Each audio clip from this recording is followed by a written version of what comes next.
For some background of this story, I'm a female, and this took place about 5 years ago during my junior year of high school. It was sometime in the first semester, and I was in my 5th hour class, which was drawing. They held all of the art classes at the oldest wing of the school, which had a different feel from the rest of it, and was kind of isolated from other parts of the school because it was only connected through one hallway at the end. It was darker and colder, and needed some updating from the chalkboards in the rooms to the old-fashioned lights. People would often start rumors that the wing was haunted, but I never believed them. On this day, when I was in class, I finished my drawing pretty early, and I knew that I would just be sitting there for the rest of the period, so I asked my teacher if I could go to the bathroom. She was a nice teacher and always said yes. I knew she didn't really care how long I was gone, as long as I made it back before the bell. I walked out of the classroom and down the hall and went to the girls' bathroom. This bathroom in the hallway also had an old-fashioned theme to it. It was near the end of the hall, and you had to go around a small corner to get to it. I'm not gonna lie, it was a kind of creepy bathroom, but I always liked it because other people rarely used it. Once inside, I went into one of the stalls. I was in there for maybe 20 or 30 seconds when I heard the bathroom door open and shut. I was a little surprised to hear somebody else coming in here at this time, and I looked underneath the stall to see some old rundown boots with black pants. Obviously I couldn't see much, but it didn't really look like a girl based on those shoes. There were several stalls in that bathroom, and I expected the person to go into one of them, but instead I heard them walk slowly closer and closer to me. As they did, I got a little bit uncomfortable. Then they stopped just in front of the stall that I was in. I could see through the cracks of the stall just barely who it was. It appeared to be a grown man. When I looked, he seemed to be looking through the stall right back at me. I didn't recognize him at all, and I knew he wasn't supposed to be in here. Then he tried opening the door, which of course I had locked. I sat there in shock, and my heart started pounding extremely fast. I was thinking of what I would do if he broke into the stall, and I knew I would have to try to get away from him. But after trying the door, the man stood there for a moment and then walked away slowly. I started to feel relieved, but instead of leaving the bathroom, the man just stopped in front of the exit and stood there.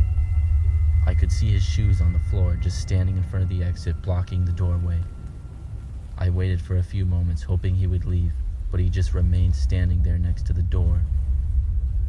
I decided to pull out my phone and text some of my friends who went to school with me. They were all in other classes, but finally I reached my friend David, who was on the football team, and he said he would come down and see what the man was up to. I was relieved once again when he said he was on his way, and I figured it would only take him a couple of minutes to arrive. The whole time that I waited, the man just kept standing there by the door.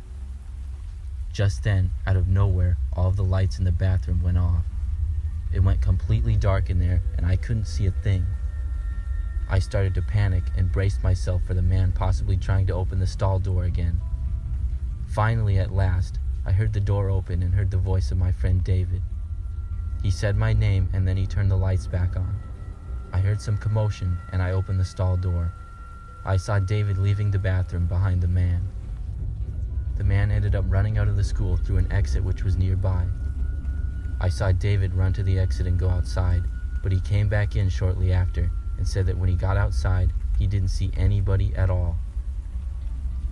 I returned to class and reported the incident. I ended up having to talk to the principal, and those bathrooms ended up getting blocked off the next week.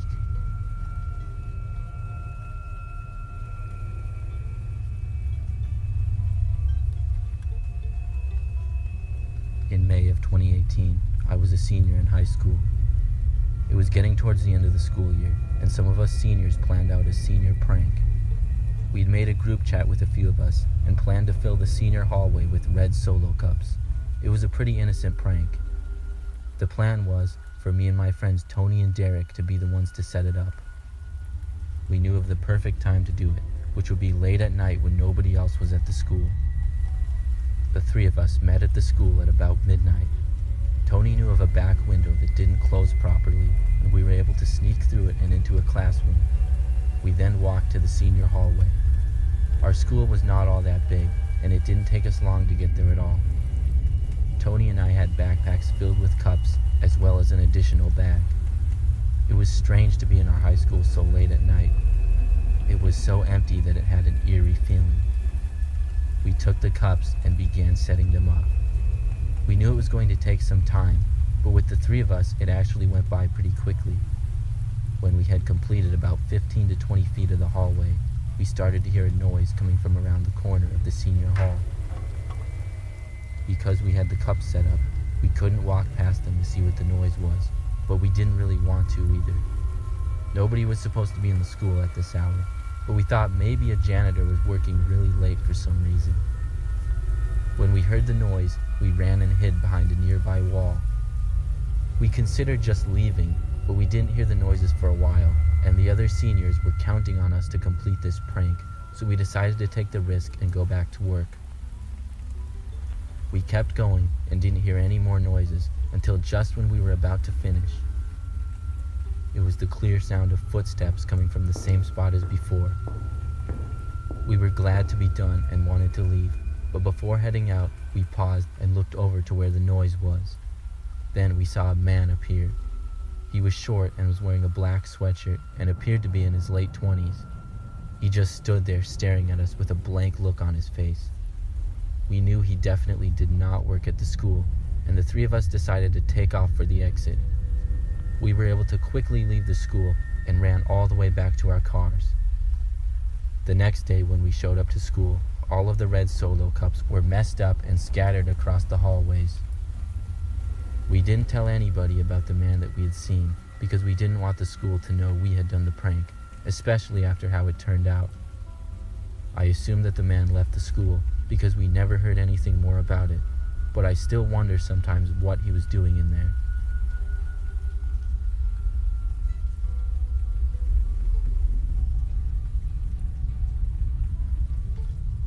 When I was in high school, I played football and baseball.